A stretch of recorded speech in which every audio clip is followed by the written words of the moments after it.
حياتي كلها لله حياتي كلها لله.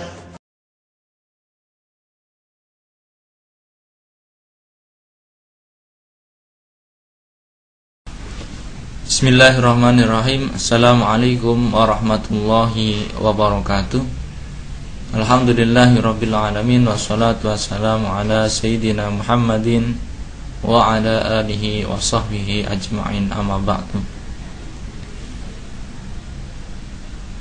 Saudara-saudara yang berbahagia, kita melanjutkan pembahasan kitab Aqidatul Awam pada bagian yang pertama, yaitu tentang sifat-sifat Allah.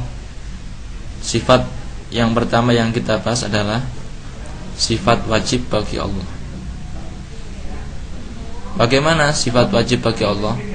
Di dalam kitab Aqidatul Awam ini disebutkan dengan nazam seperti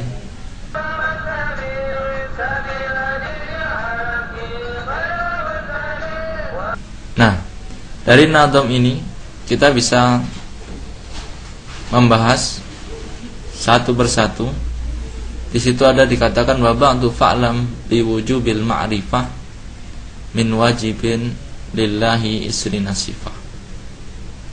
Dan setelah kita mengawali dengan bismillah, alhamdulillah, sholawat dan salam, maka ketahuilah sekarang kita masuk pada bab yang pertama, yaitu tentang sifat wajib bagi Allah. Bahwa Allah itu mempunyai sifat wajib sebanyak 20 sifat. Apa saja 20 sifat itu? Itu tercantum dalam nazam juga, yang diawali dengan wallahu mawjudun qadimun baqi mukhallifun lil khalqi bil itlaqi wa qa'imun ghani wa wahidun wa hayy qadir muridun alimun bikulli syai sami'unil basir wal mutakallimu lahu sifatun sab'atun tantadim faqudratun iradatun sam'un bason hayatunil ilmu kalamun istamar. Sifat yang pertama adalah sifat wujud. Wujud bagi Allah itu adalah sebagai sifat wajib. Lalu bagaimana mencari atau membuktikan bahwa Allah itu wujud? Setiap ada sesuatu maka ada penciptanya. Setiap ada makhluk pasti ada khalik. Ada sesuatu yang tercipta pasti ada pencipta. Maka ketika ada makhluk otomatis ada khalik. Nah, ketika ada makhluk, khalik, siapa khaliknya? Khaliknya adalah Allah Subhanahu wa ta'ala. Lalu bagaimana ketika orang-orang yang tidak mempercayai Tuhan itu mengatakan bahwa Tuhan tidak ada, karena tidak bisa dibuktikan. Namun sebenarnya bisa dengan bahasa logika. Ketika orang ditanya, atau ketika orang dipukul lah ibaratnya, ditampar wajahnya, maka dia akan merasakan sakit. Nah, sakit itu ketika ditanya sakit itu di mana? Maka ketika dia menunjuk wajahnya, maka itu bukan sakit, tapi itu wajahnya. Atau mungkin dia menunjukkan bekas memar di wajahnya, itu juga bukan sakit. Itu adalah tanda bahwa disitulah ada sesuatu terjadi. Tapi sakit itu di mana? Tidak bisa. Sakit apakah di situ? Tidak bisa. Seperti itu. Jadi ketika ada orang tanya bagaimana membuktikan Allah itu ada, ditampar tetap, maka dia akan tahu bagaimana membuktikan sakit itu ada. Itu sakit yang ada bekasnya. Belum lagi sakit yang tidak ada bekasnya. Tiba-tiba orang sakit gigi misalnya, nggak kelihatan. Atau sakit apa yang nggak kelihatan, tapi dia sakit, merasakan sakit. Kalau itu saja orang mengakui bahwa sakit itu ada, lah bagaimana dengan Allah? Atau mungkin udara, kalau orang mengakui bahwa udara itu ada, ya bagaimana dia tidak mengakui bahwa Allah itu ada? Nah, sifat wajib bagi Allah itu adalah wujud. Yang pertama adalah wujud. Sifat wajib bagi Allah Ta'ala itu adalah, yang pertama adalah wujud. Wujud itu wajib bagi Allah.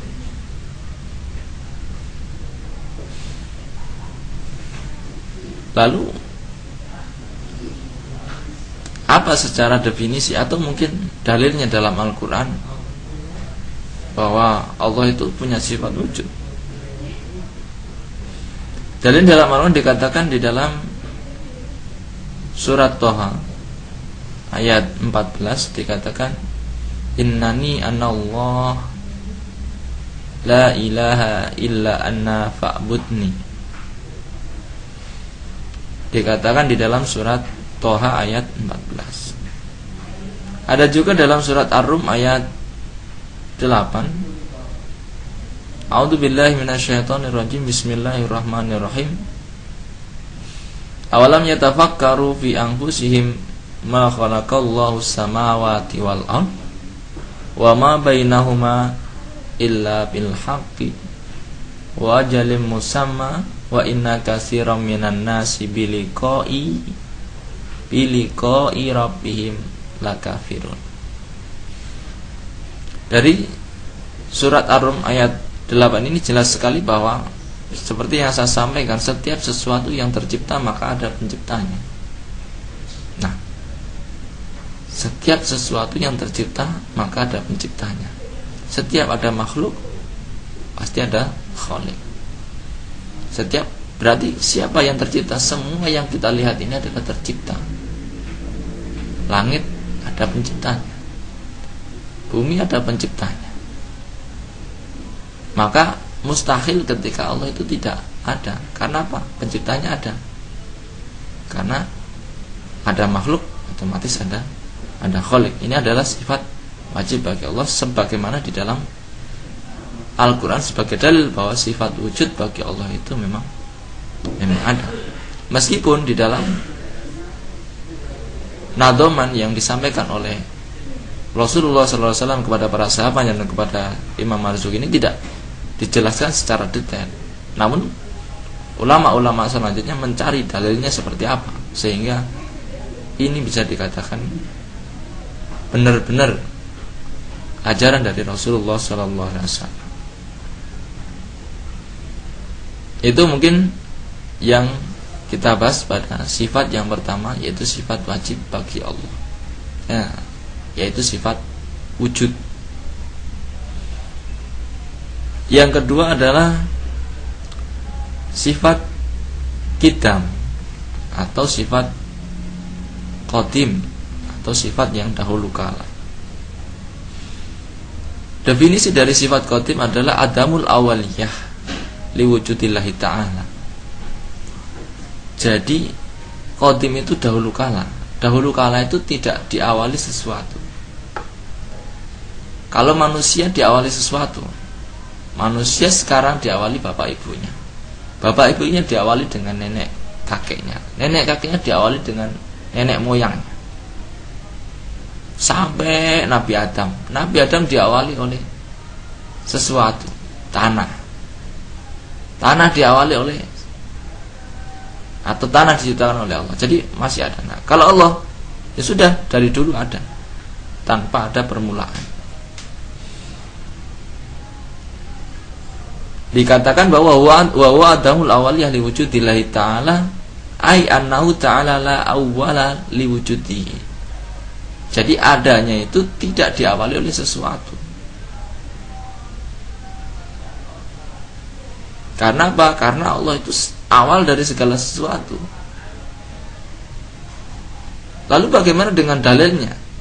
Dalilnya di dalam Al-Quran dikatakan di dalam surat Al-Hadid ayat 3. Wal awal wal akhir wal dhahir wal batin wa huwa bikulli syai'in alim. Wal awal, yang pertama, dan tidak ada pendahuluan sebelumnya, dan tidak diawali oleh sesuatu yang lain. Ini adalah bukti bahwa Allah itu qadim. Di dalam konsep yang kita ketahui bahwa sesuatu yang bukan qadim atau sesuatu yang khusus, sesuatu yang baru, maka semua sesuatu yang baru akan mengalami masa rusak atau masa usang. Contohnya apa? Sepatu yang baru beberapa tahun kemudian menjadi sepatu yang lama. Orang atau mungkin HP yang baru 1 tahun kemudian sudah jadi HP jadul, programnya selalu ketinggalan. Karena apa? Sesuatu yang baru itu akan terus mengalami inovasi dan berubah. Sementara sesuatu yang qadim, Allah Subhanahu wa taala tidak akan berubah, tetap. Karena apa? Perubahan itu adalah bentuk dan ciri dari makhluk. Sifat wajib bagi Allah yang pertama adalah wujud, yang kedua adalah qidam atau qadim. Sebelum kita lanjutkan, kita bisa menyimak kembali nadhoman atau bait-bait di dalam pembahasan sifat wajib ini.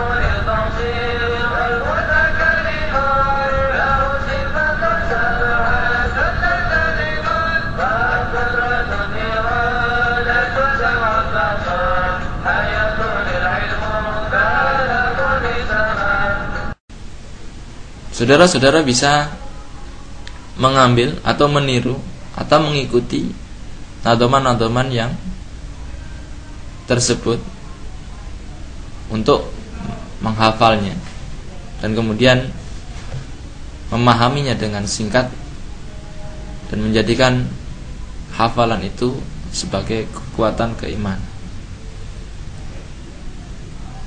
Dari situ kita sudah bisa melihat bahwa Wallahu mawjudun qadimun baqi. Yang ketiga, Allah itu adalah baq, kekal. Atau wa huwa adamul inqidha liwujudihi ta'ala. Tidak ada batas akhir atas wujud Allah Subhanahu wa taala. Jadi ada terus tanpa batas akhir. Jadi lalu bagaimana misalnya ketika orang mungkin punya pikiran kalau kita sudah selesai, dunia sudah selesai, kiamat, lalu ngapain? Ngapain Allah? Kira-kira seperti itu, pertanyaan yang nakal. Ya terserah Allah. Barangkali mau nyiptain makhluk yang baru, manusia yang baru, boleh-boleh saja. Kita tidak berhak mengurusi urusan. Di dalam sifat baqa ini, kalau ada orang yang bertanya, mana dalilnya kalau Allah itu punya sifat baqa?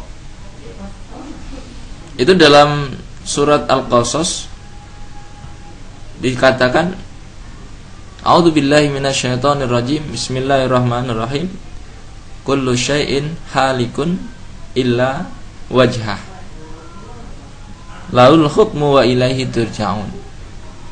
Kullu syai'in halikun, segala sesuatu itu akan rusak, illa wajhah, kecuali Allah. Segala sesuatu, apapun itu, bahkan malaikat pun nanti juga rusak. Malaikat maut pun juga mati. Illa wajhah, kecuali Allah yang tidak akan pernah rusak. Saudara mungkin bertanya, malaikat maut mati, bagaimana ceritanya? Karena di dalam Al-Quran dikatakan bahwa kullu nafsin dha'iqatul maut, segala sesuatu yang bernyawa pasti akan mengalami mati, termasuk malaikat maut. Lalu bagaimana orang-orang nanti kalau malaikat mautnya mati? Ya tentu saja matinya sesudah semuanya mati. Sudah selesai tugasnya, akhirnya dia dicabut oleh Allah sebagai konsekuensi dari kalam Allah tersebut. Nah, nanti ketika Allah menghendaki ke yaumul ba'ts atau hari kebangkitan, ya dihidupkan dulu, baru kemudian bagian menghidupkan yang lain.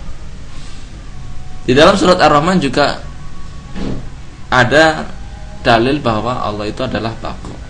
Dalam ayat 27 dikatakan wa yabqa wajhu rabbika dzul jalali wal ikram. Dengan didahului ayat sebelumnya kullu man 'alaiha fan. Siapa saja akan musnah. Wa yabqa wajhu rabbika dzul jalali wal ikram. Dan kekallah Allah. Ini adalah sifat yang ketiga bagi Allah, sifat wajib yang ketiga bagi Allah. Dari bait yang kita baca, wallahu maujudun qadimun baqi, kemudian mukhalifun lil khalqi bil itlaqi, atau mukhalafatuhu lil makhluk atau lil hawadis. Apa maksudnya? Maksudnya adalah wa huwa adamul mumatsalah, adamu mumatsalati syai'in minal hawadis. Allah itu tidak akan serupa dengan sesuatu yang baru, atau tidak akan mirip dengan sesuatu yang baru, atau tidak akan mirip dengan makhluk, atau tidak akan mirip dengan apa yang diciptakan. Dalilnya mana? Nah, dalilnya ini ada di dalam surat Asy-Syura ayat 11. A'udzu billahi minasyaitonir rajim. Laisa kamitslihi syai'un wa huwas samiul basir. Tidak ada yang menyerupainya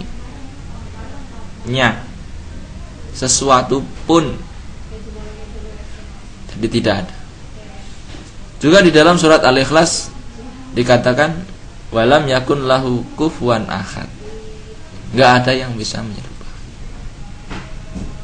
Ini adalah salah satu contoh bahwa Allah itu berbeda dengan makhluk dalam segala bentuknya. Jadi jangan berpikir seperti ini. Kalau makhluknya saja indah, Allah tentunya lebih indah. Itu adalah sifat wajib bagi Allah yang keempat. Tadi sudah kita bahas 4 sifat wajib sebagaimana di dalam baitnya, fallahu maujudun qadimun baqi mukhallifun lil khalqi bil itlaqi. Kemudian bait selanjutnya wa qaimun atau qiyamuhu bi nafsi. Apa maksudnya? Maksudnya adalah wa wa adamul ikhtiyaji ila makanin yaqumu bi. Tidak ada sifat butuh kepada sesuatu tempat yang dimana dia akan berdiri. Gak butuh. Au mahallin yahillu bihi, atau tempat dimana dia akan bertempat. Tidak ada. Au mujidin yujidu, atau tidak butuh pada siapa saja, gak butuh. Wa huwal ghaniyyu an jami'i ma siwa. Jadi qiyamu bi nafsi ini Allah itu sebenarnya enggak butuh sifatnya enggak butuh pada siapapun. Nah, terkadang orang menganggap bahwa ketika kita diperintah oleh Allah untuk sholat, dikiranya Allah itu butuh kita sama sholat untuk disolat. Padahal sebenarnya sholat itu adalah untuk orang itu sendiri. Kebaikan pun untuk orang itu sendiri. Kenapa? Karena Allah itu qiyamu bi nafsi enggak butuh. Apakah ketika seseorang hamba itu sholat, atau seluruh manusia itu sholat semua kemudian Allah menjadi tambah derajatnya? Tidak. Atau sebaliknya ketika seluruh dunia ini orang rusak semua, apakah mengurangi sifat Allah? Tidak. Karena ini adalah sifat Allah. Sifat Allah adalah qiyamu binafsi, enggak butuh. Berbeda dengan raja-raja atau mungkin pimpinan-pimpinan di dunia. Semakin dia jadi pemimpin, semakin butuh orang. Buka mobil, butuh orang bukain. Bawa mobil, butuh yang nyetir, butuh yang bensin, butuh pabriknya, dan butuh segalanya. Kalau Allah enggak butuh. Itulah perbedaan, sangat jauh sekali. Kalau Allah dikatakan ghaniyun amma siwahu, Allah itu maha kaya dari segala sesuatu selainnya.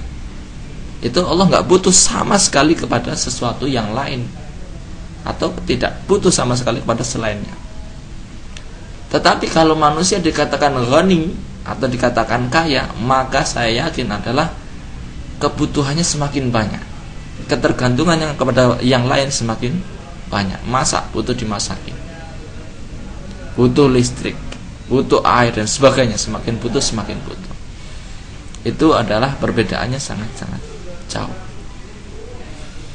Lalu apa dalilnya di dalam sifat wajib yang kelima ini? Dalilnya adalah di dalam surat Fatir ayat 15. A'udzubillahi minasyaitonirrajim. Bismillahirrahmanirrahim. Ya ayyuhan nasu antumul fuqara ilallahi wallahu wal ghaniyul hamid.